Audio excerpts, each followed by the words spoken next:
Касым-Жомарт Кемелұлы Тоқаевпен балалар жылы нақтыланған.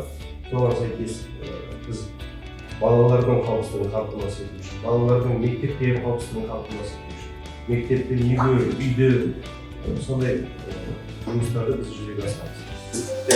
Бұл қосымшаға басып сөйлесе алмасаңыздар да, тек оны басқаның өзінде біздегі операторлар сіздерді қиын жағдайда тұрғандарыңызды түсініп, автоматты түрде қай жерде тұрсыздар, орналасқан жерлеріңізді алып келуге көшіреді. Қоңырау шалып жатырмыз. Бейне жазба көрініп тұр ма сізге? Қай жерден телефон соғып тұрғанын анықталды ма?